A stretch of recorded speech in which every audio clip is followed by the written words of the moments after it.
So we're ending our career focus series with the resume and also discussing something that, well, should have been discussed some time before. We need to drop the skills and pick up competencies. Yes, let's get into it. Are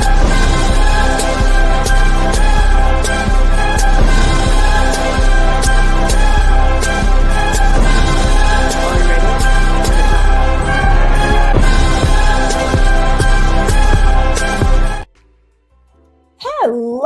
Hello, welcome to HouJack DMS Live Learning. I am Gwendolyn, GR Houston Jack, rhythm master, career coach, digital marketer, all things here at HouJack Digital Marketing Solutions.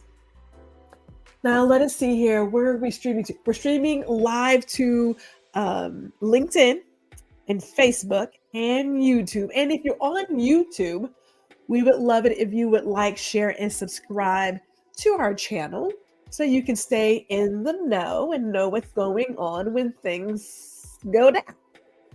There you go. Now we cover a couple of things here. We talk about small business owners because entrepreneurship is a career choice. I'm gonna say it until the cows come home and the pigs fly.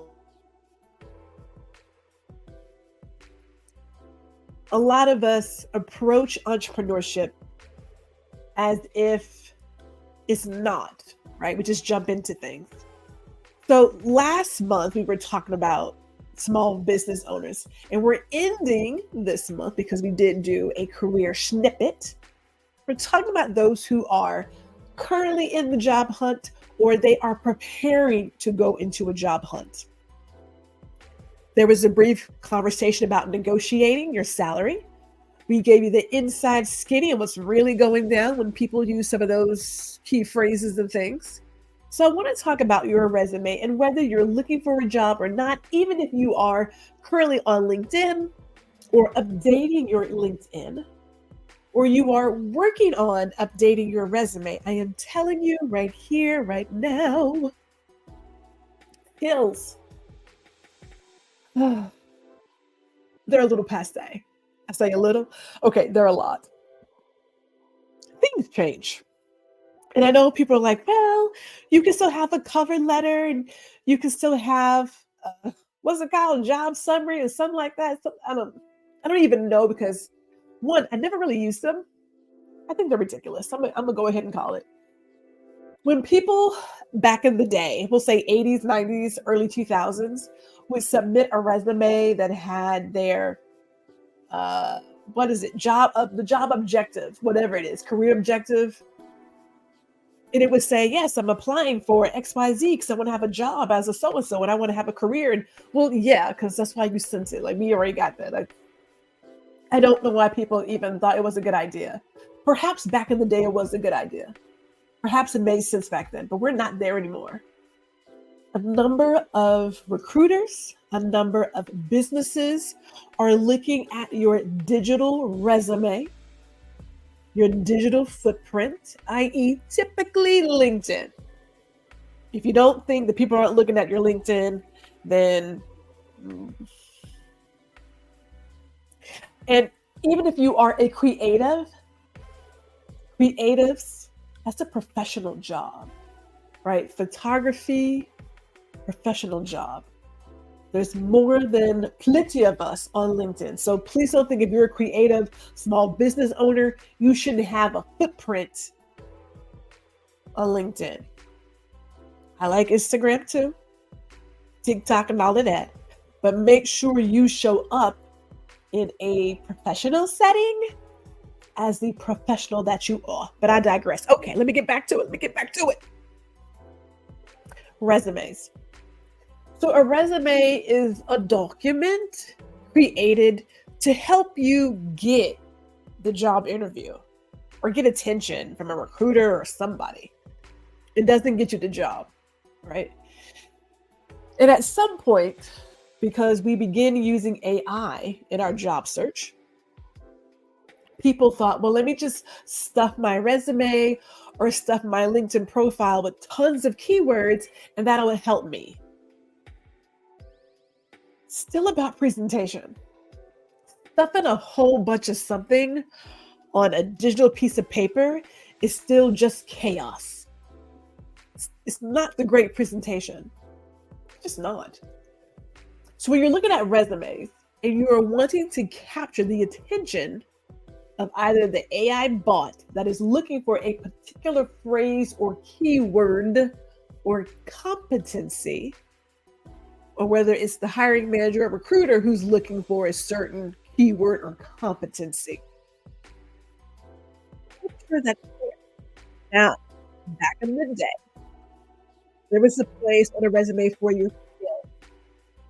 You would put like, I'm a team player and hard worker, avid learner, and all these things.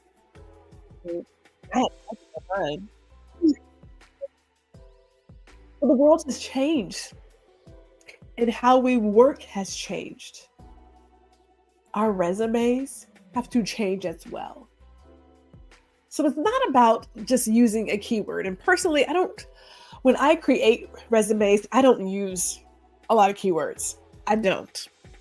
I am looking for phrases and competencies that will help stick out when the AI bot or the hiring or recruiting manager is looking for something. It's about how it's written. You have to tell a story, is what it really is. And there are ways to tell the story that is still yours, but matches what the person is looking for. Now, when I talk about competencies is a bundle of all the things, right? It's about your knowledge. It's about your skills. It's about your abilities. It's about your behaviors. All the things that make you you. Is not just team player, quick learner. Well, I hope that you wouldn't be a slow learner. Now, again, at the time when we were writing these resumes and what have you, it felt like the thing to say and do. But we've come a ways. Well, I don't want to say we've come that far, but we have come far enough that we can now say for sure there are other aspects of the employee that we are focused on. It's not about being the team player, being the quick learner, or knowing how to just do a task. It's more than that. It was so easy in the past to simply focus on what people did, but then we quickly learned that just doing isn't enough. And I know that sounds awful, like, but I'm a hard worker. But okay, there are some folks who are slackers. I'm not gonna lie about that. We know that. And I also am a believer that you don't have to work crazy hard to get the same results. Like, I'm about working smarter, not harder. Trust, because it's highly overrated. Highly. But the focus is this. We soon realized that we needed something that really gave us an overall view of a possible employee, right? Not just those skills. We need to know about aptitude, ability, behaviors that can help us pick the right person. Because so many situations require a certain mindset. So this is why we move towards competencies. So I'm saying this right here, right now. If on your resume you have a section that has skills, you can leave it. You can leave the title there. It's fine. But I would replace whatever those skills are with competencies. Now, your question is what and why? Because those are going to give the hiring manager, your recruiter, AI bot. Something more than what they thought they were looking for. Here's an idea of a couple of competencies, right? Responsible decision making.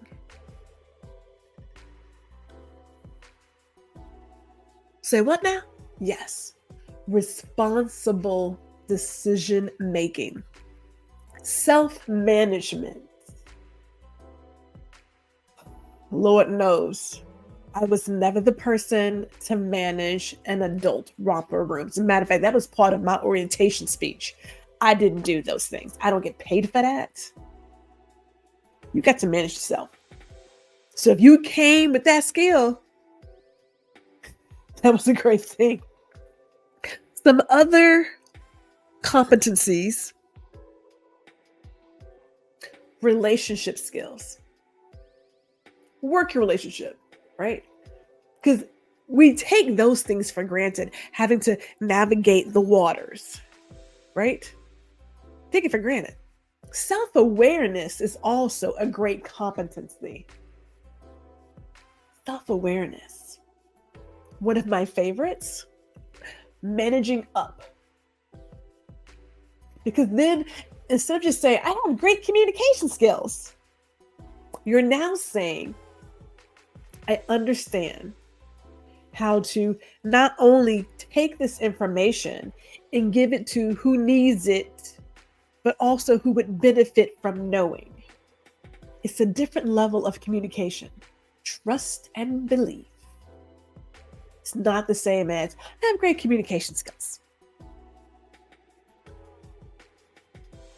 The idea here is, if you're working on your resume, you're looking for a career change, you're about to get into it, you're working on your LinkedIn, and you want to zhuzh it up so that it gets the attention of the right people. I'll say this again. You just can't go throwing words on your profile or your resume and think that's it. I know you can. Visually, you should not. Hot mess. It's a hot mess. It's not attractive. And believe it or not, presentation still matters. So present yourself appropriately. Okay. Now, where does this come from? So one of my sources that I picked up from a previous job, because, leadership and learning and coaching and things, is the Korn Ferry Competencies Development Guide. It's called the FYI Guide. It's called For Your Improvement. Oop, let me go here. So it gets, there you go. There you go. It is packed full of global competencies, global, 38 to be exact. And they break it down into separate factors and clusters so that you know where each one goes and what it speaks to. Now, I know what you're thinking. I'm going to go out and buy this book and do a lot of stuff. You could. You could. Let me tell you that the book is used by a number of persons who are in leadership roles. If you are a person who is very self-aware and you like to prepare yourself what the future holds, I completely believe in investing in the book. Okay. It's not a couple of dollars. I'm going to tell you that. But I do believe in investing in the book. You could probably get it used for like maybe, I don't know, 100 or something like that, depending on what you call it, quality to state, good, better, best, exceptional. But this book is used quite often globally, I kid you not, globally, to help leadership teams develop their team as well as themselves. Korn Ferry does have a website. You can also go to their website, get on their newsletter. You can follow Korn Ferry on LinkedIn as well if you want to stay in the know about what's going down in regards to employee development, both again for yourself and if you happen to manage a team for your team. But this guide, what I really loved about it, beyond it having its clusters and its factors, that in the very back of the book, it was one of my favorites that I use with my team. It is the difficulty matrix. So, we were talking about in our last discussion that some of us feel as if we should be a manager, assistant manager, or something because we can physically do the job. We completely forget that there's this whole other sector of the job that speaks to aptitude. Doing that other work we don't really want to do. Yes, I can do X, Y, and Z, but Susie Q falls short when it comes to articulating ideas. Susie Q struggles with putting her arms around business strategies. Now, for some, it may sound like code language. I am telling you right here, right now, it is a competency. It's a competency. Having a strategic mindset is a competency. And when you use competencies wisely on your resume and your LinkedIn profile, you're going to attract a different crowd. As we always say, don't go putting stuff on your digital piece of paper that you don't really have. Competencies are not things you can just Google and figure it out. You actually have to have it. Having said all that, this difficulty matrix, okay? This difficulty matrix, it looks at the different levels in an organization, and they have figured out where people should score based on what their job is. Therefore, if you are a manager, executive VP, whatever, director, there are just certain competencies that you should have and you should score high in. I expect a director to score high when it comes to strategic mindset. I expect a VP to score high when it comes to business strategies. If I have someone who is entry level, it could be on the matrix, but it would probably be low. They could work towards that. Check it. You can work towards that. These are all things that we can grow into. Having that growth mindset makes the difference. You don't have to be born with it, or I'm not good at math, I'm not good at this. Get that out of your head. Get it out. If you practice on something, if you work towards it, you by all means can do it. I did not start off with a deep understanding of business strategies.